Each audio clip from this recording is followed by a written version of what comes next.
Students, इस video में हम सीखेंगे सेलेक्ट स्टेटमेंट माइस्क्ल का जो है उसके साथ ग्रुप बाय को कैसे यूज किया जाए।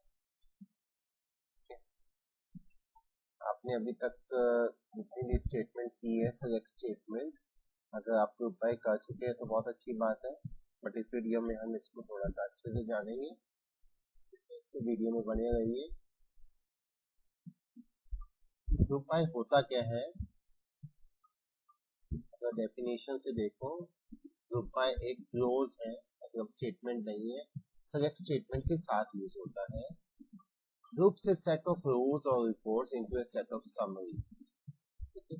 मतलब हम जब कोई भी टेबल की बात करते हैं, अगर मैं कहूँ डिपार्टमेंटल स्टोर में बहुत सारे टाइप की आइटम्स होती है, ठीक है। जैसे हम कहते हैं यूटेंसिल्स है डिपार्टमेंट स्टोर में, मेडिसिन है, ठीक है, पल्सेस है, तो वो क्या है, डिफरेंट टाइप की आइटम है। अगर मैं कहूँ कि आज की डेट में कितने यूटेंसिल्स की सेल्स हुई, कितने पल्सेस की सेल्स हुई, कितने सोप्स की सेल हुई, कुछ भी टाइप के हम ग्रुप्स में जब बात करते हैं तो हमें क्या करना पड़ता है, ग्रुप बाय क्लोज को यूज करना पड़ता है, ठीक है। तो हम जब भी ग्रुप बाय को यूज करेंगे, बेसिकली अपना पर्पस क्या होगा, कुछ ना कुछ हमें एग्रीगेट फंक्शन को यूज करना होगा, ठीक है। जैसे मैंने बताया, हमें देखना है टोटल कितनी अमाउंट की सेल हुई किसी स्पेसिफिक ग्रुप से, ठीक है। तो या तो हम सम यूज करेंगे, हमें देखना है कितने नंबर ऑफ सेल्स हुई, कितने नंबर ऑफ रोज इफेक्टिव हुए उसमें, ठीक है। तो हम काउंट करेंगे उनका एवरेज क्या था, तो एवरेज मैक्सिमम अमाउंट क्या थी, मिनिमम अमाउंट क्या थी। मैं यहाँ पे वर्ड अमाउंट यूज कर रहा हूँ, बेसिकली कोई भी नंबर इसमें हम यूज कर सकते हैं जिनके साथ हम सम, एवरेज, मैक्स, मिन निकाल सकते हैं, ठीक है। इसमें देखिए, अब बेसिकली हम एग्रीगेट फंक्शन यूज करते हैं, सम, एवरेज, मिक्स, मिन एंड काउंट। काउंट का पर्पस क्या होता है, काउंट का पर्पस आपको पता है कि नंबर ऑफ रोज को काउंट कर सकते हैं हम। अगर इसके साथ हम ब्रैकेट में एस्टेरिस्क या स्टार देते हैं तो इसका मीनिंग नंबर ऑफ रोज की बात करते हैं।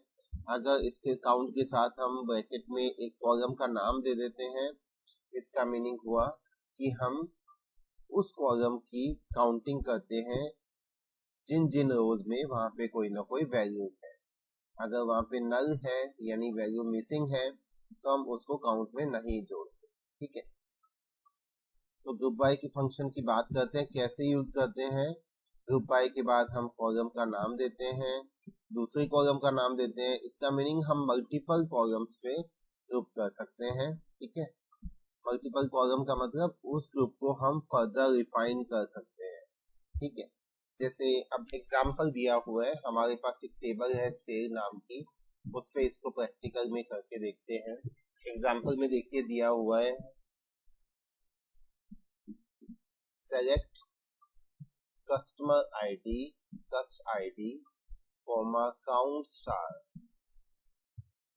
ठीक है। अब from sale group by cust ID, ठीक है। क्या मीनिंग हुआ, देखो अपने इसमें अब सेल टेबल को भी चेक कर लेते हैं, इसका मीनिंग क्या हुआ। देखो सबसे पहले हम यहाँ देखते हैं ग्रुप बाय हमने किया है कस्टमर आईडी, यानी इस टेबल में क्या है, हम देखेंगे कस्टमर आईडी कितने हैं, कौन कौन से हैं। कस्टमर आईडी देखिए आप C00012413 ठीक है। तो आप देखोगे इसमें 1 और 2 रिपीट हो रहे हैं, 1 और 2 टू टाइम्स है, दो बार है, ठीक है। इसका मीनिंग हम इनका ग्रुप्स बना सकते हैं। जो कस्टमर आईडी एक बार है वो एक बार ही दिखेगा, बट जो 2 या 3 या कितनी भी नंबर ऑफ टाइम है वो भी एक ही बार दिखेगा, क्योंकि हम उसके सेपरेट ग्रुप बनाते हैं। और हमारा पर्पस क्या था इसमें, हम करना क्या चाहते हैं, हम काउंटिंग करना चाहते हैं कि भाई उस कस्टमर आईडी की कितनी रोज इसके अंदर है जो एग्जिस्ट करता है। तो अब देखो C000001 एक बार है, यहाँ पे एक बार है, यहाँ पे तो उसके लिए आ गया 2। कस्टमर C0002 भी 2 बार है, 3 वन टाइम है, 4 वन टाइम है, तो उसके अकॉर्डिंग ये वैल्यूज यहाँ पे आ गई। तो आप ये भी देखोगे जिससे भी हमने यहाँ पे ग्रुप बाय किया ना, जिस भी कॉलम से, उसको हम यहाँ भी प्रोजेक्ट करते हैं, यहाँ भी दिखाते हैं। क्योंकि अगर आपके पास सपोज ये आउटपुट आ जाता काउंट स्टार 2 2 1 1, इससे तो कोई भी आउटपुट में कोई भी मतलब उसका यूज नहीं हुआ, क्योंकि हमें पता ही नहीं हमने देखा क्या। तो हम नॉर्मली क्या देते हैं, जिससे भी ग्रुप करते हैं उसके अपना आउटपुट में साथ में उस कॉलम को देते हैं, ठीक है, उसको इंक्लूड करते हैं, ठीक है। तो हमने अभी क्या किया, काउंट स्टार दिया, इसका मीनिंग क्या हुआ, हम सभी कॉलम्स को मतलब इसमें सभी रोज को इसमें इंक्लूड करना चाहते हैं, ठीक है। अगर देखो यहाँ पे कोई न्यूमेरिक फील्ड है, जैसे मैं देता हूँ सम, सम किसका है, हमारे पास है सेल्स प्राइस। इसका मीनिंग क्या हुआ, उस कस्टमर आईडी के ग्रुप्स बनाए, साथ में देखे कि भाई उनके सेल्स प्राइस है उसका टोटल कितना हुआ हर कस्टमर से, ठीक है। देखिए अपने पास क्या आ गया, C000001 में देखो 2 एंट्रीज है उनकी, दोनों का टोटल किया, ये देखो 6,13,247, और यहाँ पे अपने पास है C0001 में 6,59,982। इन दोनों को सम करके यहाँ पे दिखा दिया। C0002 का भी सम आ गया, क्योंकि C303 और C004 एक ही बार है, तो उनकी वैल्यू एज इट इज आ गई, ठीक है। अब हम ये भी देखना चाहते हैं भी इनकी कितनी कितनी एंट्रीज है, या अगर एक रो का मीनिंग एक कार की सेल है तो इन्होंने कितनी कितनी कार खरीदी। तो मैं यहाँ पे दे देता हूँ काउंट स्टार, ठीक है, एक और कॉलम ऐड हो जाएगा। अब देखिए इनके साथ ये भी वैल्यूज आ गई। तो ये क्या है, एग्रीगेट फंक्शन में हम क्या देखते हैं, जब हम ग्रुप्स बनाते हैं तो हमारे पास जो आउटपुट आता है वो एक नहीं आता, जितने ग्रुप्स होते हैं उतने आउटपुट आते हैं। आप शायद मेरी बात समझ गए होंगे।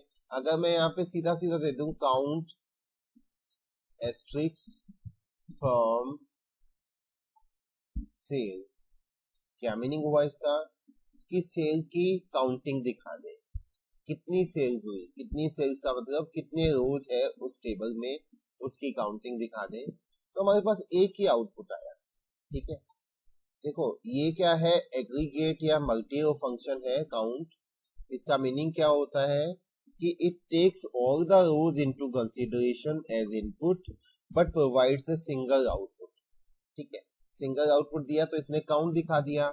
वैसे ही मैं यहाँ पे दे दूं अगर सम सेल्स प्राइस, इसका मीनिंग उसने टोटल सबका सम कर दिया, एक ही आंसर दे दिया, ठीक है। बट अगर मैं यहाँ पे कहता हूँ मुझे ग्रुप्स भी बनाने हैं, ठीक है, तो मैंने कहा सम सेल्स प्राइस फ्रॉम सेल और group by.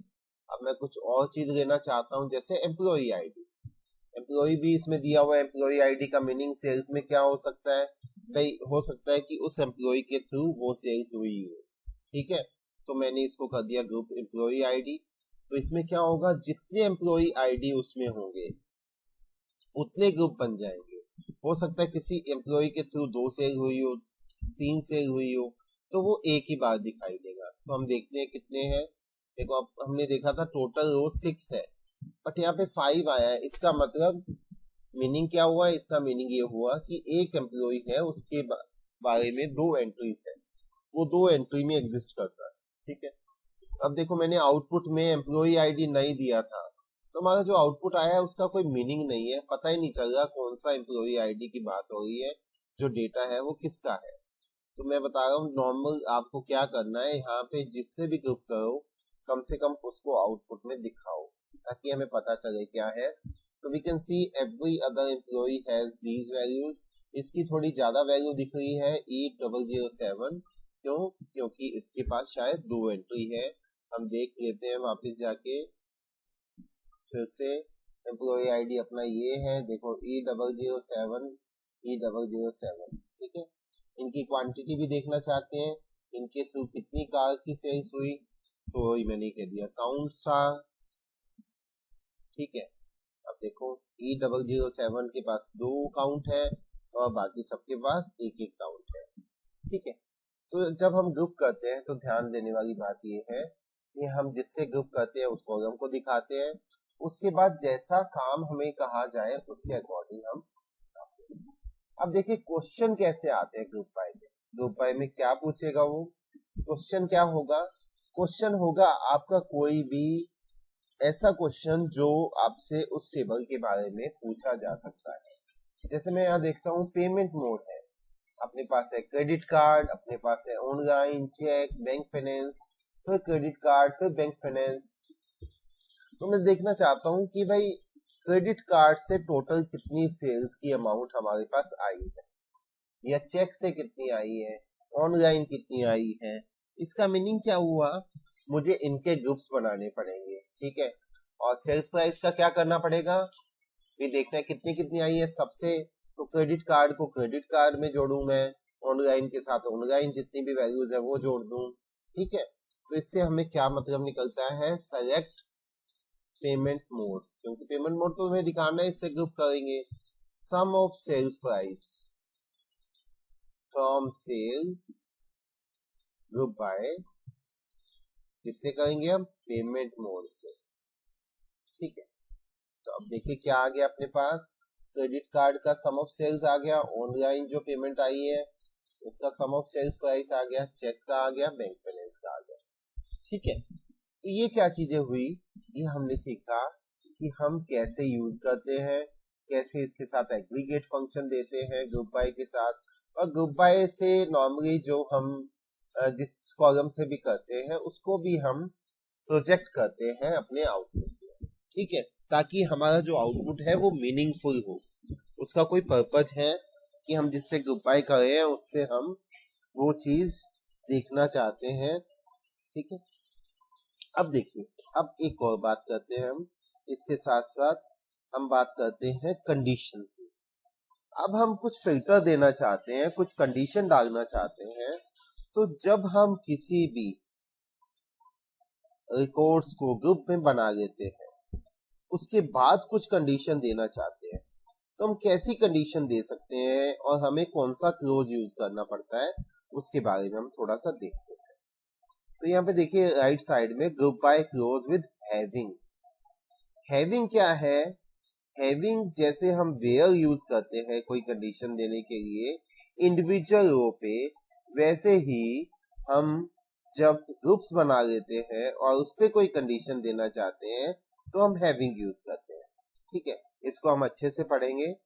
The where clause is used in the selection of rows according to given condition, मतलब selection of rows जो ग्रुप बनने से पहले की है, whereas the having clause is used in column operations and is applied to aggregated rows or groups। मतलब having कब use करेंगे, जब हम ग्रुप्स बना चुके होंगे उसके ऊपर। It means it selects the rows after aggregated calculations are performed, ठीक है। तो अब इसका मीनिंग क्या है, जैसे एक हमने यहाँ पे दिया select customer ID count star from sale group by customer ID, हमारे पास ये आ गए, ठीक है, कस्टमर आईडी आ गए सब और उनकी काउंटिंग आ गई जो अभी हमने देखा था। अब मैंने इसमें कंडीशन कैसे दूंगा, कंडीशन में इसमें वही कंडीशन दे पाऊंगा जो स्पेसिफिक कॉलम के साथ जो कॉलम हमारे आउटपुट में आएंगे। जैसे देखो कस्टमर आईडी इसके अंदर आया हुआ है, ठीक है, तो मैं कस्टमर आईडी दे सकता हूं कि इस कस्टमर आईडी के आउटपुट दिखा दे, या फिर मैं कोई एग्रीगेट फंक्शन यूज करूंगा कि उसका आउटपुट ये दिखा दे। तो हम देखना चाहते हैं सपोज कि वो कस्टमर आईडी और उसकी काउंटिंग दिखाइए जो ग्रेटर देन 1 है, ठीक है। हम 1 को नहीं देखना चाहते, हम देखना चाहते हैं वो कस्टमर जिन्होंने एक से ज्यादा कार परचेज की है, ठीक है। इसका सीधा सीधा मीनिंग ये निकलता है, वो कस्टमर बताइए जिन्होंने एक से ज्यादा कार परचेज की है। तो अब देखो इसके लिए हम क्या बनाते हैं, वही query select customer ID comma count star from sale group by cust ID. अब यहाँ तक करने से क्या आ जाएगा, ये आ गई वैल्यू। इसके ऊपर हमें कंडीशन क्या डालनी है, having count star greater than 1, यानी अब हम सेकंड कॉलम पे हमने कंडीशन दी है count star is greater than 1। अच्छा, अब कंडीशन हैविंग में दे कौन कौन सी दे सकते हैं? तो हम जो ग्रुप किया हुआ फंक्शन मींस कॉलम्स है, ग्रुप करने के बाद जैसा हमारे पास आउटपुट आया है तो उसके लिए हम कंडीशन दे सकते हैं। जैसे मैंने दे दिया हैविंग कस्ट आईडी इक्वल C0003, ठीक है। अब क्या हुआ, ये कंडीशन भी काम कर रही है, ठीक है।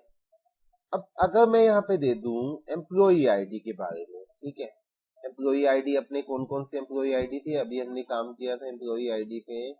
एम्प्लॉई आईडी थे हमारे पास ये E004 E001, ठीक है। अब मैं चाहता हूं इसको मैं यहाँ पे कोई कंडीशन में देना चाहूंगा, having employee ID equal E004, ठीक है। अब अगर मैं ऐसा कुछ देता हूं तो इसको समझ में नहीं आएगा कि एम्प्लॉई आईडी क्या है। क्यों नहीं समझ में आएगा? क्योंकि इस ग्रुपिंग करने के बाद इसके पास एम्प्लॉई आईडी तो कुछ है ही नहीं, इसके पास तो कस्टमर आईडी है, अकाउंट स्टार है, ठीक है। तो हम इस टाइप की फिल्टर, इस टाइप की कंडीशन देना चाहते हैं, वो हमें देनी पड़ेगी वेयर के साथ, ठीक है। अब वेयर के साथ देनी पड़ेगी, क्या हम वेयर और हैविंग को एक साथ दे सकते हैं? ठीक है, उस चीज को हम देखते हैं। चलो, यही कंडीशन मैं यहाँ पे देना चाहता हूँ सपोज, ठीक है। तो मैं कैसे वेयर को कैसे यूज करता हूँ, मैं लिखता हूँ select customer ID comma account star from से where employee ID equal E004, ठीक है। Group by customer ID having. अब हैविंग से मुझे ये कंडीशन हटानी है या पूरी सभी कंडीशन हटानी है? मैं देखता हूं इसका मीनिंग क्या हुआ। देखो इसमें क्या हुआ, हमारे पास एक ही रिकॉर्ड आया है जबकि मैंने कोई कंडीशन नहीं दी। वो एक रिकॉर्ड कौन सा आया है, वो एक रिकॉर्ड क्यों आया है, उस चीज के समझने के लिए हम एक बार फिर से टेबल देखते हैं। देखिए क्या हुआ, E004 जो है ना एम्प्लॉई आईडी, वो कंसर्न है कस्टमर आईडी, इसी अगर रो में देखें 1 से C0001 से, ठीक है। तो नेचुरली जब हमने फिल्टर किया इसको वेयर के साथ, हमारे पास एक ही रिकॉर्ड बना, उसी को हमने ग्रुप बना दिया, तो हमारे पास काउंटिंग भी बना गई और कस्टमर आईडी ये आ गया, ठीक है। अगर मैं यहाँ पे चेंज कर दूं E004 की बजाय E007 कर दूं, तो क्या हुआ, अपने पास देखो E007 में मेरे पास कस्टमर आईडी कौन कौन से हैं। देखो E007 में C0002 है, C0001 है, तो देखो इंडिविजुअल की आ गई। इसका मीनिंग क्या हुआ, जब मैंने वेयर क्लोज को यूज किया वो कहाँ पे अप्लाई हुआ, वो सभी कॉलम्स पे, सभी रोज पे, इंडिविजुअल रोज पे अप्लाई हुआ, ठीक है। और उसको देने के बाद क्या हुआ, हमारे पास वही रोज बच गई जो हमने इसको देनी थी। देखो अभी मैं इसमें सिंपल स्टेटमेंट देता हूँ, star from sale where employee ID equal this, ठीक है। तो इसमें अब 2 रोज थी, अगर मैं यहाँ पे दे दूं और एम्प्लॉई आईडी इक्वल E004 ये भी दे दी, तो हमारे पास 3 हो गई। अगर मैं इस पे कुछ भी अप्लाई करना चाहता हूँ, एग्रीगेट फंक्शन ग्रुप बाय बनाना चाहता हूँ, सेम देता हूँ मैं, जैसे यहाँ पे दिया था मैंने customer ID comma count star, आप समझ रहे हैं ना। अब हम किसको ग्रुप करेंगे, अब हम इन 3 रोज को ग्रुप करेंगे। क्यों? क्योंकि वेयर कंडीशन लगाने के बाद हमारे पास 6 में से 3 रोज ही बची है, ठीक है। मैं देता हूँ ग्रुप बाय कस्टमर आईडी, ठीक है। देखो कस्टमर आईडी से मैंने ग्रुप किया तो हमारे पास 2 ग्रुप बन गए। क्यों? क्योंकि 2 तो हमारे पास जो वैल्यू थी वो कस्टमर आईडी C0002 से थी, और 2 वैल्यू थी वो C0001 से थी, देखिए ये, और एक वैल्यू थी C0002 से, ठीक है। तो अब क्या हुआ, हमने वेयर दिया, पहले तो उससे फिल्टर किया, उसके बाद हमने क्या किया, उसके ग्रुप बना दिए। तो एक काम तो आप ये कर सकते हैं, आपको कोई कंडीशन देनी है तो आप पहले उसको फिल्टर कर दो, उसके बाद कंडीशन दे दो। ये चीज कब हो पाएगी, जब हम कोई पर्टिकुलर कॉलम पे या किसी भी चीज पे इंडिविजुअल कॉलम पे कंडीशन देना चाहते हैं। हैविंग हमें कब देना पड़ेगा, बेसिकली जब हम कोई एग्रीगेट चीज पे, जैसे काउंटिंग करने के बाद, सम करने के बाद, एवरेज करने के बाद, हम एवरेज पे, सम पे, काउंटिंग पे कोई कंडीशन देना चाहते हैं, तो हमें हैविंग को यूज ही करना पड़ेगा। ठीक है, जैसे मैं इस पे फर्दर कुछ भी लगाता हूं condition, having count star is greater than 1। अब देखो इस स्टेटमेंट में, इस क्वेरी में हमारे पास कस्टमर आईडी, काउंट स्टार दिखाई दिए। ठीक है, हमने इसमें वेयर भी यूज किया, हमने ग्रुप बाय यूज किया और हमने हैविंग भी यूज किया। ठीक है, वेयर ने क्या काम किया, हमारे रोज को कम कर दिया, 6 को 3 बना दिया। ग्रुप बाय ने उसके 2 ग्रुप बना दिए। हैविंग ने उस ग्रुप पे कंडीशन लगाई, 2 रोज पे कंडीशन लगा के उसमें से एक को हटा दिया जो उस कंडीशन में नहीं आता था।